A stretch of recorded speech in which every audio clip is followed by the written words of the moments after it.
दोस्तों 17 नवंबर को शेख हसीना को फांसी की सज़ा सुनाई गई है और तब से आपके और मेरे मन में कई सवाल उठ रहे हैं कि आखिर एक देश की सबसे शक्तिशाली प्रधानमंत्री को मौत की सज़ा क्यों सुनाई गई। क्या ये किसी अपराध की सज़ा है या राजनीतिक बदला? क्या वाकई शेख हसीना ने ऐसे अपराध किए थे या ये फैसला उन्हें हमेशा के लिए राजनीति से मिटाने की कोशिश है? और सबसे बड़ा सवाल, क्या उनकी फांसी कभी होगी भी या ये सिर्फ सत्ता का खेल है?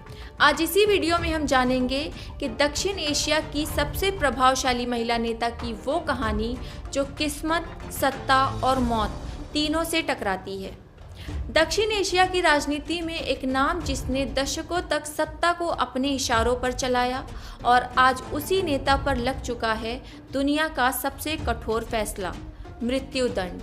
ये कहानी है बांग्लादेश की पूर्व प्रधानमंत्री शेख हसीना की, उनके उदय, सत्ता, विवाद और उनकी जिंदगी के सबसे चौंकाने वाले मुकदमे की। शेख हसीना का जन्म 28 सितंबर 1947 को हुआ था।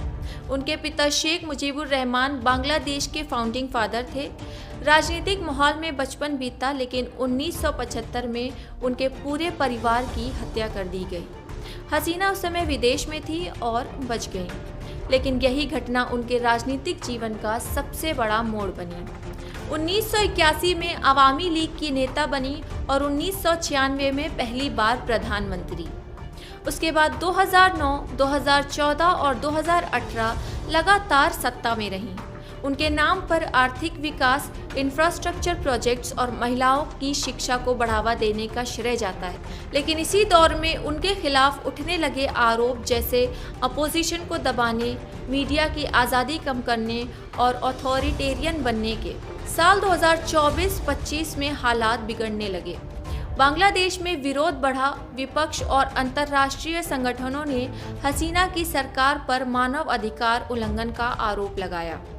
आखिरकार राजनीतिक माहौल इतना तनावपूर्ण हो गया कि हसीना देश छोड़कर भारत आने को मजबूर हुई। 17 नवंबर 2025 बांग्लादेश के इतिहास का सबसे विवादित दिन। विशेष ट्रिब्यूनल ने शेख हसीना को मौत की सज़ा सुनाई और उन पर लगे आरोप जैसे भ्रष्टाचार, सत्ता का दुरुपयोग और देश के विरोधियों पर कठोर कार्रवाई। फैसला आते ही बांग्लादेश में तनाव फैल गया। इंटरनेशनल मीडिया ने इसे पॉलिटिकली मोटिवेटेड, रिवेंज ट्रायल और अनफेयर कहा। भारत, अमेरिका और कई देशों ने चिंता भी जताई, लेकिन सबसे बड़ा सवाल था, क्या ये सज़ा लागू हो पाएगी? क्योंकि हसीना उस समय भारत में थी और भारत उन्हें तुरंत वापस नहीं करेगा। कानूनी विशेषज्ञों के अनुसार ये सज़ा प्रैक्टिकली लागू करना लगभग असंभव है, क्योंकि हसीना के पास अपील का अधिकार है, वह विदेश में है और बांग्लादेश की राजनीति गहराई से बटी हुई है। एनालिस्ट का कहना है कि यह फैसला कानून से ज़्यादा राजनीति का परिणाम है। हसीना के समर्थकों के अनुसार ये एक साफ साफ बदले की कार्रवाई है। शेख हसीना की लेगेसी दो हिस्सों में बटी दिखती है।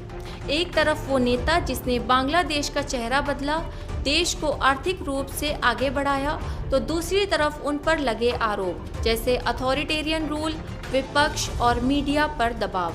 लेकिन 2025 का डेथ सेंटेंस उनके पूरे करियर का सबसे बड़ा विवाद बन चुका है और शायद आने वाले सालों तक बांग्लादेश की राजनीति को इसी फैसले के संदर्भ में याद किया जाएगा।